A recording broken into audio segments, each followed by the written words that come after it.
Welcome to Bloom maths. இது உங்களுக்கான channel. இந்த வீடியோவில் பார்த்தோம்னா காம்ப்ளெக்ஸினுடைய அனலைசிஸினுடைய ஷார்ட் பாயிண்ட்ஸ் தான் நம்ம பார்த்துட்டுருக்கோம். ஸோ இதில் கிளாசிஃபிகேஷன் ஆஃப் சிங்குலாரிட்டிஸ் நமக்கு இதில் கண்டிப்பாக ப்ராப்ளம் வரும். அந்த ப்ராப்ளம் நம்ம போடணுன்னா அந்த டெஃபினேஷன்ஸ்லாம் நமக்கு தெரிஞ்சால் தான் நம்ம அதை போடுறதுக்கு ஈஸியாக இருக்கும். ஸோ அதனால் வாங்க உள்ளே போய் பார்த்துடலாம். இதில் ஃபஸ்ட்டு பார்த்தோம்னா ரெகுலர் பாயிண்ட். நார்மலாக ரெகுலர் பாயிண்ட் அப்படின்னு பார்த்தோம்னா என்னென்னா அனலிட்டிசிட்டி ட்ரூவாக இருக்கணும். That's all. இப்போ எந்த இடத்துல நம்ம எந்த பாயிண்ட் ஆக்சுவலாக ரெகுலர் பாயிண்ட் சொல்ல போகிறோமோ அந்த பாயிண்ட்டில் அனலிட்டிசிட்டி ட்ரூவாக இருக்கணும். ஸோ அதுதான் அங்கே டெஃபினேஷனாக கொடுத்துருக்கு. A point z is equal to a is called a regular point for a complex valued function f. F is a analytic at a. So regular அதுக்கப்புறம் பார்த்தோம்னா சிங்குலாரிட்டி. சிங்குலர்னால் ரெகுலருக்கு ஆப்போசிட் தான், வேறு ஒன்றும் இல்லை.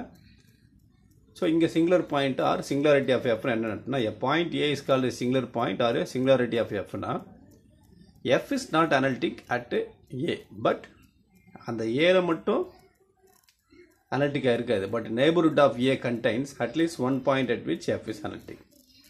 அந்த ஒரு பாயிண்ட்டை தவிர்த்து அதோட நெய்பர்ஹுட்டில் ஏதாவது ஒரு பாயிண்டில் என்ன இருக்கலாம், உங்களுக்கு அனலிட்டிக்காக இருக்கலாம். அதுதான் சிங்குலர். சரிங்களா? நெக்ஸ்ட் ரொம்ப முக்கியமான definition, isolated singular point or an isolated singularity of f. So இது நிறைய இடங்கள் நம்ம யூஸ் பண்ணுவோம் டெஃபினேஷனில்.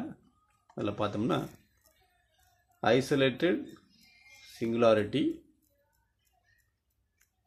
an isolated singularity of f என்னன்னு பார்த்தோம்னா அது சிங்குலர் பாயிண்ட் ஏ எடுத்துக்கிறோம். Said to be an isolated singular point or an isolated singularity of f என்னன்னா if f is analytic in some deleted neighborhood of a. So என்ன சொல்ல வராங்க பார்த்தீங்கன்னா f வந்து அனலிட்டிக்காக இருக்கணும் in some deleted neighborhood. So deleted neighborhoodனா என்னது, except that a. சரிங்களா? the point itself excluded or deleted. So அந்த ஏல நம்ம வந்து சிங்குலர் பாயிண்ட் சொல்கிறோம், அந்த ஏல மட்டும் என்ன வரக்கூடாது, நம்மளுக்கு அனலிட்டிக்கு ஃபெயில்ஸ் ஆகும். ஸோ அதர்வைஸ் என்ன சொல்லலாம், we say a is non-isolated singular point of f. புரியுதுங்களா? So some deleted neighbourhood of ஏல தான் நம்மளுக்கு இதுவாக இருக்கும், அனலிட்டிக்காக இருக்கும். அதுதான் நம்மளுக்கு isolated singular point or an isolated singularity of f. So அடுத்த பாயிண்ட்டு பார்த்துடலாம், 82nd பாயிண்ட்டு. 82nd பார்த்தோம்னா we say that a point a is non-isolated singularity of f if and only if a is a singularity and every deleted neighborhood of a contains at least one singularity of f. சரிங்களா? சின்ன theorem தான் நம்மளுக்கு, just அதை பார்த்துங்க. So ரொம்ப முக்கியமான definition, removable சிங்குலாரிட்டினா என்ன, what is removable singularity, அதுக்கப்புறம் போல், எசென்சியல் சிங்குலாரிட்டி. இது மூணு வச்சு தான் உங்களுக்கு சம்ஸ் கண்டிப்பாக வரும். ஸோ இதில் ரிமூவபிள் சிங்குலாரிட்டி அப்படின்னு பார்த்தோம்னா என்னென்னா, ஒரு ஐசோலேட்டட் சிங்குலாரிட்டியை எடுத்துக்கிறோம் of f is said to be removable சிங்குலாரிட்டினா இந்த கண்டிஷன் என்னது, அந்த ஃபங்க்ஷனுக்கு இசட்டுக்கு பதிலாக ஏ வேல்யூ கொடுத்தோம்னா எக்ஸிஸ்டாக இருக்கணும், ஃபைனிட், அவ்வளோதான். எதர் ஜீரோ வரலாம், வேல்யூ வரலாம், இன்ஃபினிட்டி வராமல் இருக்கும். Exist in காம்ப்ளெக்ஸி. ஸோ அதுதான் நம்ம என்ன சொல்கிறோம், ரிமூவபிள் சிங்குலாரிட்டின்னு சொல்கிறோம். சரிங்களா? இப்போ இதே கண்டிஷன் ஆப்போசிட் என்னென்னா, அந்த எக்ஸிஸ்ட்டுக்கு பதிலாக இன்ஃபினிட்டி வந்தால் அது போல்னு சொல்லுவோம். ஸோ அடுத்த டெஃபினேஷன் பார்த்தீங்கன்னா, pole arises from the reciprocal of analytic function with zero.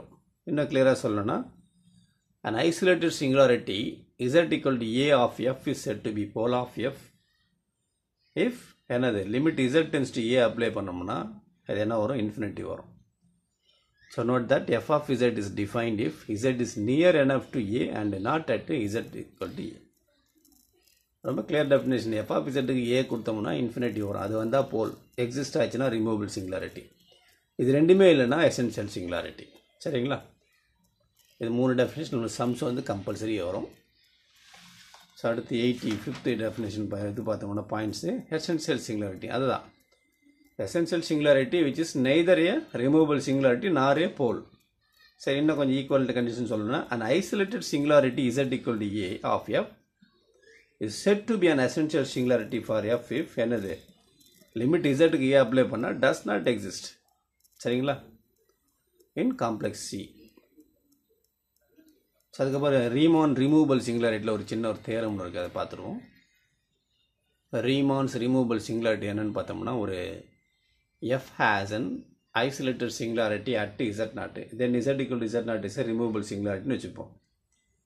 So removable சிங்குலாரிட்டியாக இருந்துச்சுன்னா if and only if one of the following conditions holds. என்னது ரிமூவபிள் சிங்குலாரிட்டியாக இருந்தால் என்னவாக இருக்கலாம், f is bounded in a deleted neighbourhood of z நாட்டாக இருக்கலாம், இல்லை limit z tends to z not f of x எக்ஸிஸ்டாக இருக்கலாம், இல்லைனா limit z tends to z naught into z minus z not f of z என்னவாக இருக்கும், 0வாக இருக்கும். So removable சிங்குலாரிட்டியாக இருந்துருக்குச்சுன்னா இந்த 3 கண்டிஷனில் எதனா ஒன்று வரலாம். இது இருந்தாலும் ரிமூவபிள் சிங்குலாரிட்டியாக இருக்கும் இஃப் அண்ட் ஒன்லி இஃப். அடுத்து போல்ஸில் ஒரு சின்ன point. We say that the point z0 is a pole of f and the smallest positive integer n such that z minus z0 whole power n f of z is bounded. Near z0 is called the order of the pole at z0. So order of the pole find பண்ணா இந்த ஃபார்மில் வந்துச்சுன்னா இந்த பவரில் இருக்குது தான் நம்மளுக்கு order of போல். அந்த ஆர்டர் ஆஃப் போல் 1 இருந்துச்சுன்னா தட் இஸ் ஏ சிம்பிள் போல். ஒரு சின்ன எக்ஸாம்பிள் பார்த்தா டபுள் போல் கொடுத்துருக்கேன் பாருங்கள். f of z equal to z power 8 by z minus denominator தானே பார்க்குறோம் நம்ம, பவர் 2 இருக்குது. So has a double pole at z equal to 1.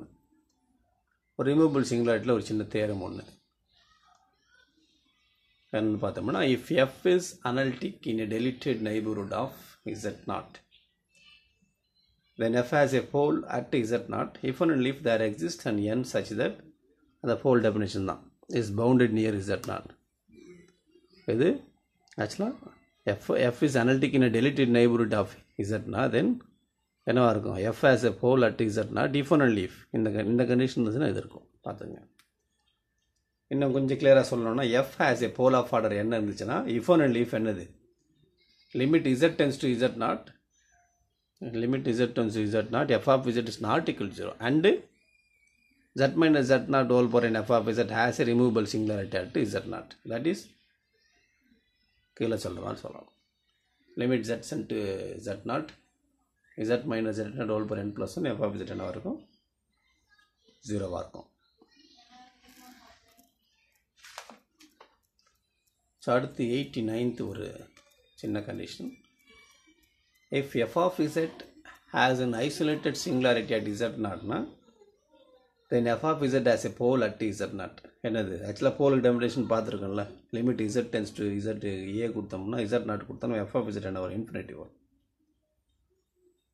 So இது இருந்தால் அது இருக்கும், ஞாபகம் வச்சுங்க. அதாவது இந்த கண்டிஷன் ஆயிடுச்சுன்னா ஆட்டோமேட்டிக்காக என்னது f has an isolated singularity at z0. சரிங்களா, சில நேரங்களில் நான் ஐசோலேட்டடாக இருக்குமா இல்லை இது ஐசோலேட்டடாக இருக்குமான்ட்டு குழப்பிக்க வேண்டாம். இந்த கண்டிஷன் சாட்டிஸ்ஃபை ஆச்சுன்னா ஆட்டோமேட்டிக்காக என்ன சொல்லலாம் நீங்கள், f of z has an isolated singularity at z0. So அதே மாதிரி இன்னொரு theorem, if f has an isolated singularity at z0 then f of z has an essential singularity at z0. மேலே சொன்னது வந்து வெறுமனே ஐசோலேட்டட் சிங்குலாரிட்டி சொல்லணும் போலுக்கு. இங்கே வந்து f has an isolated singularity z0 then f has an essential singularity at z0. if and only if என்னது ஆக்சுவலாக this condition fails to exist either as a finite value இருக்கலாம் இல்லைனா or as an infinite limit இருக்கலாம். சரிங்களா. So next வந்து calculus of residues. இதுவும் ரொம்ப important. இப்போ 2 செக்ஷனுமே நமக்கு வந்து சம்முக்கு நிறைய யூஸ் ஆகுது எப்படி பார்த்தாலும். ஸோ calculus of residue பார்த்தோம்னா residue at A finite point, இது உங்களுக்கு ஆல்ரெடி தெரிஞ்சிருக்குன்னு நினைக்கிறேன். ஸோ நார்மலாக ரெசிடியூ ஃபஸ்ட்டு ஃபைன் பண்ணுறது. இப்போ இதே வந்து அதோட ரெசிடியூ ஃபைன் பண்ணுறதுக்கு போலார் ஆர்டர் என்ன இருந்துச்சுன்னா இந்த ஃபார்முலா யூஸ் பண்ணுவோம். Almost you are all familiar with this formula, ஏன்னா சரி சம் போட்டிருப்பீங்க, இருந்தாலும் நம்ம இதையும் விட வேண்டாம். போலார் ஆர்டர் என்னன்னா 1/n-1 factorial d power n-1 by dz per n-1 z minus z0 whole power n f of z. Simple pole தான் மேலே போட்டிருக்கோம் ஐசோலேட்டட் சிங்குலாரிட்டிக்கு. ஸோ அடுத்து காஷி ரெசிடியூ தேரம் ஸ்டேட்மெண்ட் ஞாபகம் வச்சுங்க. ஒரு இன்டகிரேஷன் கொடுத்துருந்தாங்கன்னா என்னது equal to 2π sum of residues. So அதை தான் நான் எழுதியிருக்கேன் வித் இதோட. 94th பார்த்தீங்கன்னா இன்னும் கிளியராக அந்த கோஷி ரெசிடியூ தேரத்தை இன்னும் ஒரே லைனில் எழுதியிருக்கிறோம் பாருங்கள். Integral over gamma f of z dz equal 2π sum of residues f of z, ak. So எந்த இடத்துல நம்மளுக்கு பாயிண்ட்ஸ் வருதோ அந்த பாயிண்டில் நம்மளுக்கு உள்ளே இருக்கிறதுலாம் ரெசிடியூ கண்டுபிடிக்கிறோம். Here the sum is taken over all a k's இன்சைடில் இருக்கிறதுக்கு மட்டும்தான். வெளியே போச்சுன்னா 0 ஆகிடும். காமாக்குள்ளே இருக்கிற points zeros. So Rouché's theorem இது பெரும்பாலும் நம்மளுக்கு கண்டிஷன் பார்த்துங்க கேட்குறாங்க. ஆக்சுவலாக ரோச்சிஸ் தேரம் பார்த்தோம்னா let F and G be meromorphic in a domain D contained in C and have only finite many zeros and poles in D. So F and G ரெண்டு meromorphic function எடுத்துக்கோ. ரெண்டுத்துக்கும் என்ன இருக்குது, ஜீரோஸும் போல்ஸும் ஃபைனைட்டாக இருக்குது. Suppose that C is a simply closed contour in D such that no zeros or poles of F and G lie on C. C வந்து ஒரு simple closed contour இருந்துச்சுன்னா ஜீரோவும் சரி போலும் சரி எஃப்பும் ஜியும் வந்து மேலே இருக்காது ஆக்சுவலாக. இன் அடிஷன் அஸ்யூம் தட் இதில் லாஸ்ட் ஈக்குவேஷன் ரொம்ப முக்கியம் நம்மளுக்கு ஸ்டேட்மெண்ட்டு இதுதான். So mod g of x less than f of z on C. Then del C of f of z is equal to del C of f of z plus g of z. என்னது ஆக்சுவலாக difference between the number of zeros and the number of poles in the same for f and g, f and f plus g. அதாவது number of poles minus difference nf minus df ன்னு போட்டிருக்காங்க பாருங்கள், equal to nf plus g minus df plus g. zeros poles. So அது கிளியராக பார்த்துங்க. இப்போ இந்த வீடியோவில் பொறுத்தவரைக்கும் நம்ம நிறைய ப்ராப்ளம் போகிறதுக்கான நோட்ஸ் தான் இதில் கொடுத்துருக்கேன். இந்த வீடியோ பிடிச்சிருந்தா லைக் பண்ணுங்கள், ஷேர் பண்ணுங்கள், சப்ஸ்கிரைப் பண்ணுங்கள், பெல் ஐக்கானை மறக்காமல் ப்ரெஸ் பண்ணுங்கள். அப்போ தான் நான் போடக்கூடிய வீடியோ உங்களுக்கு உடனுக்குடன் வந்து சேரும். பர்டிகுலர் இந்த வீடியோ பிடிச்சிருந்தால் தம்ஸ் அப் லைக் பண்ணுங்கள், ப்ரெஸ் பண்ணுங்கள். மீண்டும் இன்னொரு வீடியோவில் சந்திக்கலாம்.